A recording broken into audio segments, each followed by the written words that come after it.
আমাদের বিয়ের ৬ বছরের সম্পর্কের ইতি টানলাম আজ। দুই পরিবারের সম্মতিতে আমাদের বিয়ে হয়েছিল। আমার হাজব্যান্ড ব্যাংকের একজন কর্মকর্তা ছিলেন। বিয়ের প্রথম ৫-৬ মাস বেশ ভালোই কাটে নতুন পরিবারের সাথে সবাইকে নিয়ে।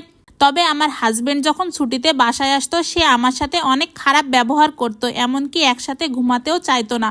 এক সময় লক্ষ্য করে দেখি আমার হাজব্যান্ড একটা নাম্বারে প্রতিনিয়ত দীর্ঘ সময় ধরে কথা বলে এবং তাদের কল রেকর্ডিংগুলো ছিল অনেক বাজে, মুখে আনার মতো না। আমি যখন নাম্বারটা চেক করি তখন দেখি ওই মেয়েটা আমাদের পরিবারেরই একজন, মানে আমার মামাতো ননদ। আমার ননদের স্বামী প্রবাসী। আমার মামাতো ননদের সাথে আমার হাজব্যান্ডের বিয়ের আগে থেকেই নাকি সম্পর্ক ছিল। আমার হাজব্যান্ড নাকি বিয়েটা ফ্যামিলির চাপে পড়ে করেছে। সবটা জানার পরে আমি আমার শাশুড়িকে জানাই। তারা আমাকে বলল, বিয়ের আগে প্রায় সব ছেলে মেয়েদেরই এরকম সম্পর্ক হয়ে থাকে, তুমি ওইসব বাদ দাও। আমার শাশুড়ি আমাকে ডেকে এনে বলল, আমাদের একটা বাচ্চা হলে সবটা ঠিক হয়ে যাবে। আল্লাহ পাকের অসীম রহমতে আমাদের একটা ছেলে বাবু হয়।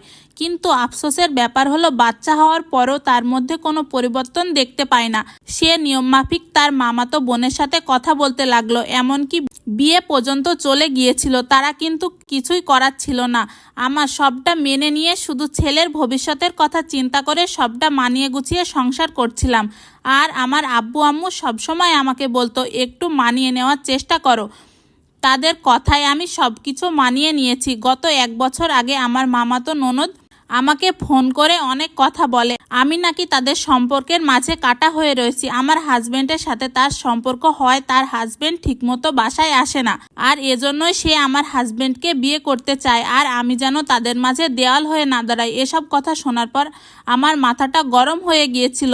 আমি তাকে বুঝিয়ে বললাম, দেখো আমাদের একটা ছেলে সন্তান রয়েছে, তুমি আমাদের মাঝে এসো না। কিন্তু সে আমার একটা কথাও শোনেনি, বরং আমাকে অনেক বাজে ভাষায় কথা বলে সেই মেয়ে। এরপর আমার হাজব্যান্ড যখন পরবর্তী ছুটিতে বাসায় আসে আমি তাকে ডেকে নিয়ে কল রেকর্ডিংগুলো সব শোনাই, আর তাকে বলেছিলাম, দেখো আমার একটা ছেলে রয়েছে আর আমি তোমার বউ।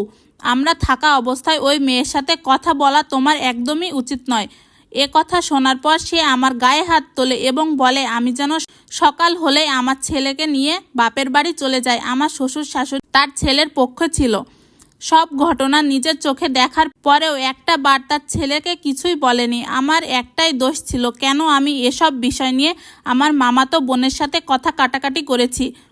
এত কিছু হওয়ার পরেও পরদিন সকালে কাউকে কিছু না বলে আমি আমার বাবার বাড়িতে চলে যাই। আমার অবস্থা দেখে আমার আব্বু আম্মু কিছুই বলার ছিল না। তারা আমাকে বলেছিল, তুই কিছুদিন এখানে থাক, রাগ কমলে তোর হাজব্যান্ড এসে তোকে ঠিকই নিয়ে যাবে, তখন তুই চলে যাস। এরপর সপ্তাহের পর সপ্তাহ, মাসের পর মাস গেল, আমার হাজব্যান্ড একটা বারও আমার সাথে কোনো যোগাযোগ রাখেনি। এভাবে দেখতে দেখতে 1টা বছর কেটে গেল। এমনকি আমার ছেলেরও কোনো খোঁজ খবর নেয়নি। আমরা কেমন আছি, কিভাবে আছি কখনো জানার চেষ্টা করেনি। আমার স্বামীর কথা তো বাদই দিলাম, আমার শ্বশুর শাশুড়িও আমাদের সাথে কোনো যোগাযোগ রাখেনি। এলাকার প্রতিবেশী এসে আমাকে জানায়, মামাতো ননদ নাকি তার হাজব্যান্ডকে ডিভোর্স দিয়েছে, আমার স্বামীকে বিয়ে করেছে। আমার মোহরানার টাকা দিতে হবে বলে আমার হাজব্যান্ড এখনও আমাকে ডিভোর্স দেয়নি।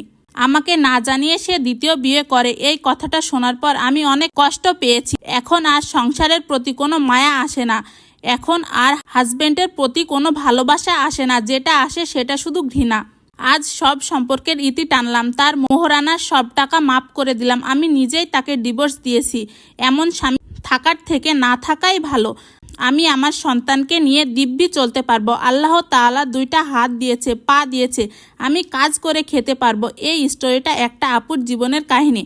এমন পুরুষ জীবনে কখনোই সুখী হতে পারবে না।